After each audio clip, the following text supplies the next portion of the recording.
Hey,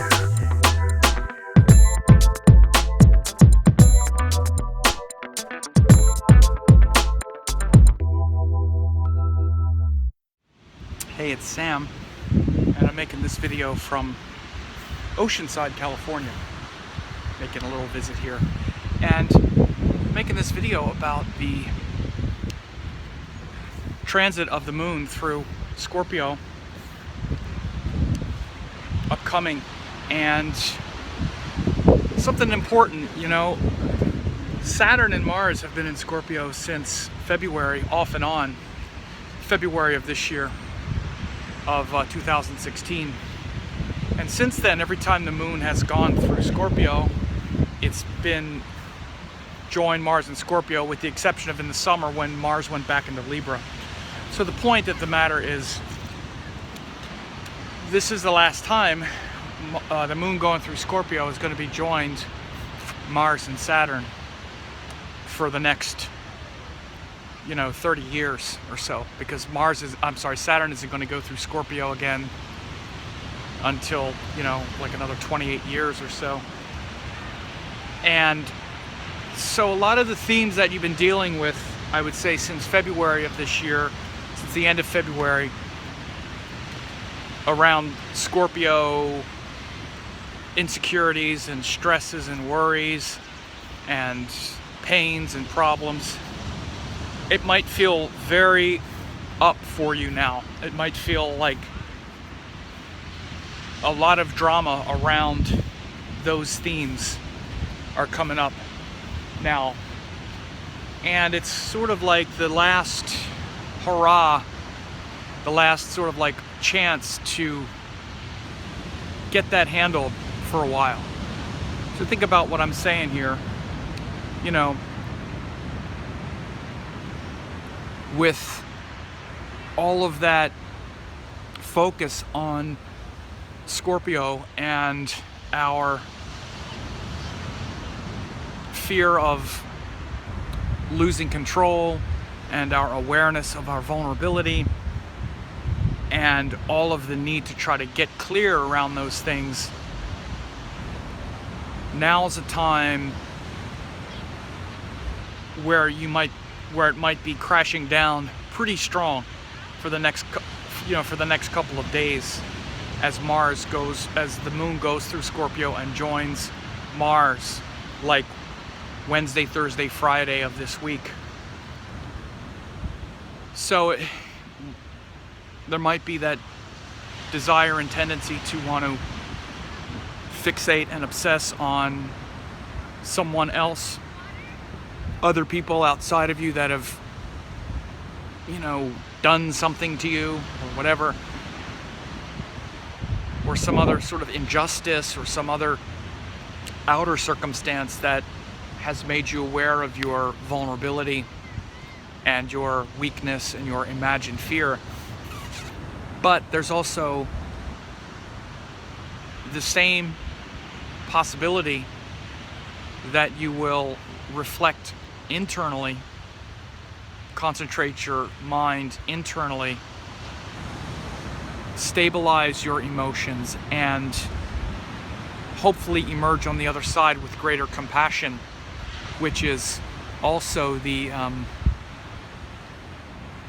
deeper promise of Scorpio, is where we have the emotional courage to really face what worries us and emerge from that stronger. The only way to do that is to develop greater compassion, greater devotion. It's ultimately a sign of intense devotion, and Scorpio people are always trying to find what to be devoted to.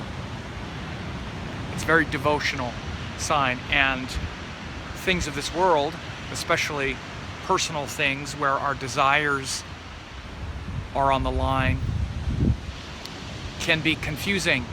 We're not supposed to be devoted to those things. We're not supposed to be devoted to our desires that are wrapped up in another person. We can be devoted to that person, but the devotional part of our interaction with that person is going to be, it must be for something higher. Meaning,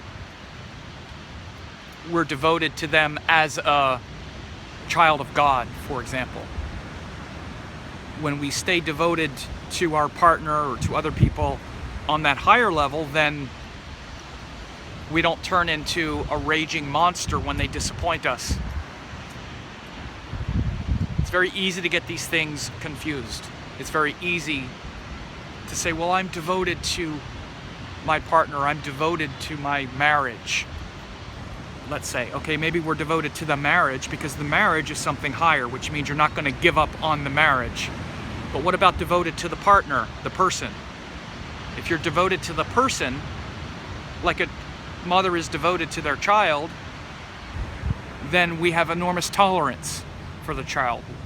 We'll have enormous tolerance for the shortcomings, for the disrespect that comes back from the child or this or that. We typically don't bring that sort of devotion to other adults, other individuals. And many times we get confused about what devotion means. Devotion is to something higher. We can be devoted to our marriage and still completely disrespectful toward our partner and say, well, I am devoted to my partner. No, you're devoted maybe to the marriage because you want that, maybe for reasons that have nothing to do with the partner. Maybe they have to do purely with you. So in that case, you're devoted to something that you want, but the partner themselves, let's say, you're just very much in sort of combat with them, let's say, as an example. I use the example of relationships and friends and partners because it's an easier one to use. But I'm talking about devotion because it's very important now to be clear about what we're devoted to. And first to be clear what devotion is, because it's easy to think we're devotional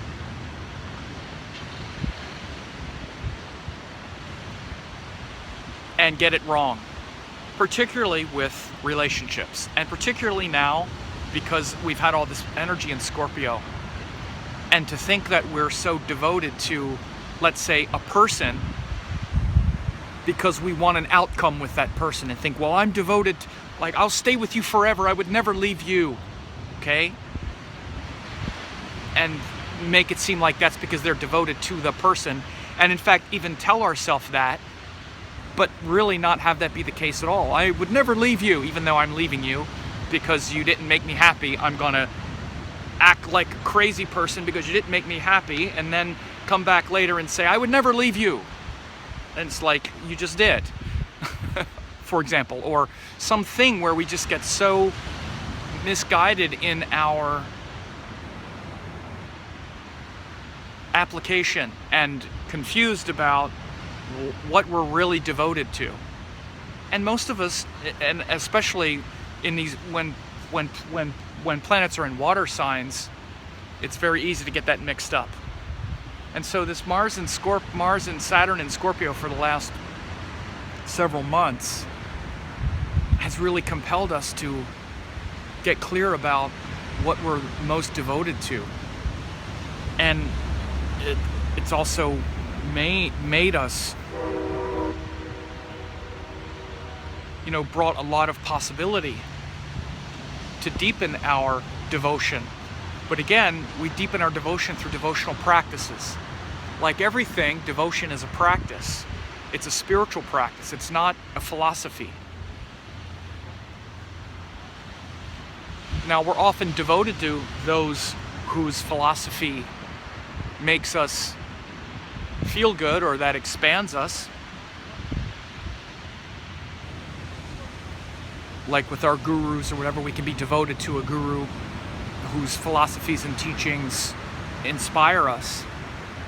But let's say then that the guru as a person starts doing things that are against our philosophies or their philosophies or our principles, then we will usually sacrifice the guru and sometimes sacrifice the philosophies with them and say, and disregard the whole thing and have a hard time separating the teacher from the teachings.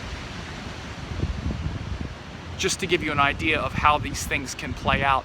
So the next couple of days, Wednesday, Thursday, Friday of this week, the week of September 7th or whatever it is a time to really examine these ideas and what you're really devoted to, what devotion really is. And don't turn it into some puzzle. Look at your actions. That's what karma is. What do you do? What are your actions? Particularly, as I say, with people, because with other people that you want something with, or that you want something from, and where your insecurities really come out. What do you do when those people treat you a certain way, and what do you tell yourself in regard to that, and in retrospect and all of that? So there's a lot of potential to get clear around it and kind of finish the cycle, finish the knot that opened up, and the cycle that started, the circle that opened up in February, the end of February, when Mars and Saturn both went into Scorpio. So ponder that. Look at the nice beach here in Oceanside. It's a nice beach town.